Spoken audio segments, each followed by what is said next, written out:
très heureux d'être ici, parce que je trouve que passe-muraille, c'est un mot merveilleux. Il faut passer les murailles pour voir ce qu'il y a derrière et exercer sa liberté. Au complément de la présentation qui a été faite, je dirais que je suis un chaud partisan de la liberté vaccinale et qu'à ce titre... Vous m'entendez mieux? Oui, je disais qu'en complément de ma présentation, j'étais un chaud partisan de la liberté vaccinale et qu'à ce titre, j'adhère à la Ligue nationale pour la liberté de vaccination, que vous pouvez trouver sur Internet, qui est un organisme pas du tout anti-vax systématique comme elle était au départ, très réfléchi, qui bien sûr donne beaucoup d'informations sur les vaccins, que je pourrais en donner.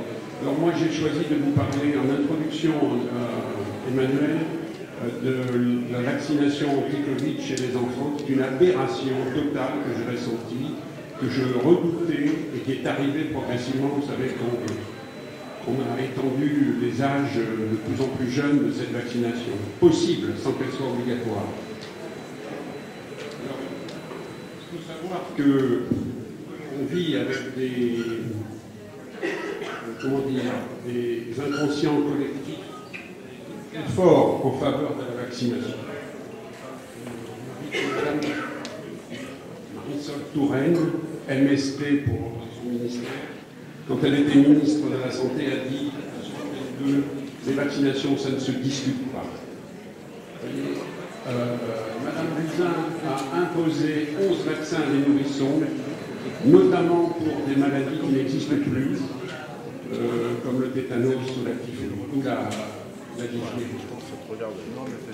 Et récemment, elle a publié ce dont je suis le plus fier, c'est d'avoir rendu 11 vaccins obligatoires.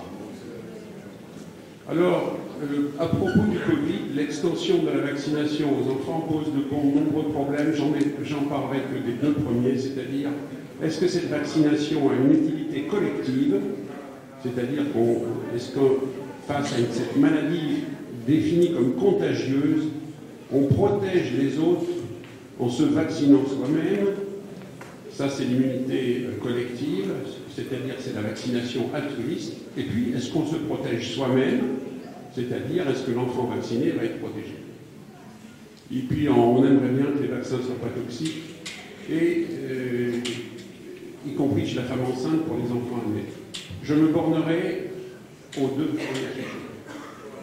Alors, vous savez qu'on est inondé de propagande, puisqu'on nous dit Emmanuel Macron, président de la République, le 2 juillet 2021, on se vaccine pour soi et pour les autres.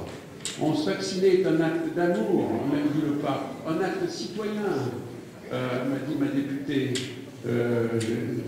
à laquelle je me plaignais des possibles effets secondaires. Vacciner pour ne pas contaminer papy-mamie, c'est la pub de la DGS. Castex qui nous dit ma fille m'a contaminé. En vérité, les enfants sont innocents du Covid.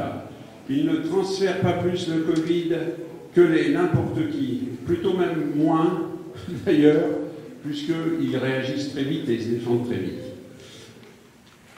Alors, en octobre 2022, là, il y a eu le grand aveu, puisque le PDG de Pfizer a déclaré devant le Parlement européen que son vaccin n'était pas étudié pour limiter la transmission. On le savait déjà, parce qu'il y avait un brave citoyen français qui est allé jusqu'au Conseil d'État en se plaignant d'avoir à pratiquer des gestes barrières alors qu'il était vacciné.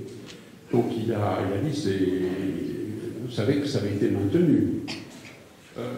Donc le Conseil d'État a répondu ce que lui a dit M. Véran, c'est-à-dire on ne sait pas si ce vaccin diminue la transmission. Les essais thérapeutiques qui ont permis sa mise sur le marché n'étaient pas faits pour étudier la transmission.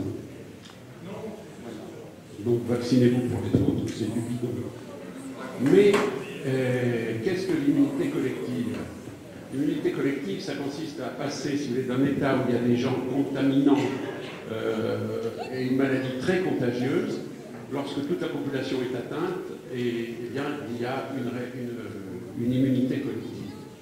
Mais pour que cette immunité collective, qui est totalement théorique, se réalise vraiment dans la pratique, il y a des présupposés, en gros mathématiques, dans les modèles qui sont les suivants. D'abord, il faut qu'il y ait une maladie très contagieuse, c'est le sous-entendu. Il faut qu'il y ait une efficacité du vaccin très forte. S'il n'y a pas d'efficacité du vaccin, on va voir qu'elle est quasiment nulle en fait, puisqu'elle ne dure que 2 mois. Il ne peut pas y avoir d'immunité collective. Il faut par ailleurs qu'il y ait une homogénéité de la population sur le plan génétique. Il faut que la population se mélange beaucoup, c'est-à-dire qu'il ne faut pas qu'il y ait des gens qui aient des contacts et d'autres qui n'en aient pas. Tout le monde doit être pareil. Il faut qu'on vaccine de façon aléatoire, ce qui est fait, c'est-à-dire qu'on ne vaccine pas spécialement les gens à risque, on vaccine tout le monde. Et il faut qu'il y ait une uniformité selon l'âge, que les vieux ne soient pas moins sensibles que les jeunes, etc. Tous ces paramètres ne sont pas réunis. Donc, ce vaccin ne protège pas de la transmission, il n'est pas altruiste. Si je vaccine Pierre, je ne peux pas protéger Paul. Alors vous me direz, d'accord, il a un bénéfice individuel, c'est-à-dire que vous savez que son bénéfice est en dépit des essais thérapeutiques qui ne comportaient pas les enfants dans les essais pivots, c'est-à-dire les essais qui permettent la mise sur le marché, ne comportaient pas d'enfants, ni de femmes enceintes. On l'a étendu dans un deuxième temps, donc avec des essais moins robustes. Alors, quand on a vu que ça ne protégeait pas des formes de la maladie, en gros, seulement 2-3 mois avec les variants, bon, de toute façon, c'était très mal parti pour l'efficacité de ce vaccin, puisqu'on sait que cette maladie n'immunisait pas à 100%. Raoult l'a très vite démontré, il a vu qu'il y avait des malades qui avaient eu 2 fois le Covid en 3-4 mois. Donc, pourquoi espérer l'immunité? Il y a une faille pour ces malades-là. Ensuite, on savait déjà que pour les coronavirus, il y a des anticorps dits facilitants, c'est-à-dire qui ne sont pas neutralisants des virus. Donc c'était très mal parti, on s'est mis à vacciner en période épidémique, et on s'est mis à vouloir vacciner les enfants des formes graves. Or, les enfants n'ont pas de formes graves. Hein, vous voyez la létalité en haut à gauche. La létalité, c'est le nombre de morts par le nombre de gens contaminés. Elle est nulle. Aux États-Unis, même, d'après John Hopkins, il n'y a pas eu d'enfants sains morts de Covid. Donc on vaccine les enfants contre une maladie qui n'existe pas.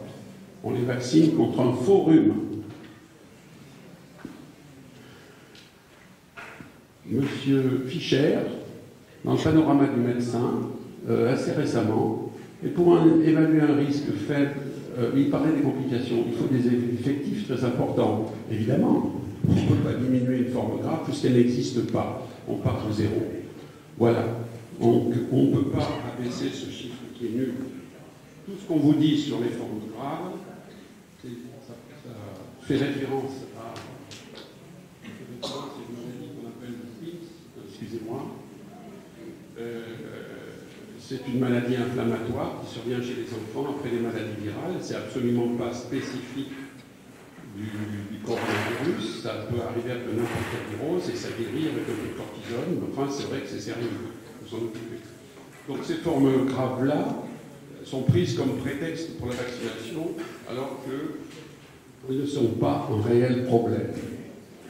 Donc, ce vaccin chez les enfants n'a pas d'intérêt collectif, il n'a pas d'intérêt individuel. Il n'a donc aucun intérêt. À supposer qu'il soit efficace, il est inutile, c'est-à-dire qu'il n'y a pas d'indication. Alors, qu'est-ce qui reste? Donc, on n'a aucune utilité, aucune efficacité, ni pour soi, ni pour les autres, mais il reste des effets secondaires. Donc, dès le début des vaccins, vu leur composition, puisqu'on introduit une nanoparticule lipidique à l'intérieur qui est vachement bien foutue, qui a des lipides multiples, qui sont dépendants du pH, etc., qui vont se dissoudre dans les cellules, qui sont de taille nanoparticulaire, qui vont jusque dans les cellules. Là, elle libère de l'ARN messager, qui est un donneur d'ordre entre l'ADN et l'ARN des ribosomes qui fabriquent les protéines, et on fait fabriquer une protéine spike, ou équivalent, ou spike modifié. Alors, je vous donne, avant de passer la parole à Emmanuel, quelques données sur cette toxicité. Cette protéine spike, c'est ce qui permet l'accrochage du virus aux cellules. Mais quand le virus est dans l'arbre respiratoire, il s'accroche aux cellules respiratoires. Là, on le met dans une quantité énorme dans la muscle et la protéine spike diffuse. C'est maintenant prouvé. Il y a des preuves autopsiques avec de gens qui ont fait des encéphalites, qui ont fait tout un tas de complications. On les autopsie, on teste la protéine spike vaccinale et on la retrouve dans les lésions. C'est bien documenté. Donc, on est dans des voies on n'est pas du tout dans les mêmes conditions que dans l'infection, et cette maladie diffuse. Il y a en plus une toxicité possible des nanoparticules elles-mêmes, et je n'insiste pas. Alors, vous avez donc une flopée de complications possibles, et là, effectivement, il y a une désinformation, et je vais laisser la parole à Emmanuelle, qui a été une lanceuse d'alerte sur le plan épidémiologique, mais il y avait des gens bien avant, dès le début, qui ont dit la protéine spike diffuse, donc elle va dans les ovaires, elle va dans les testicules, donc elle a un risque potentiel énorme. Voilà, j'ai tenu ma parole, j'ai parlé que 10 minutes.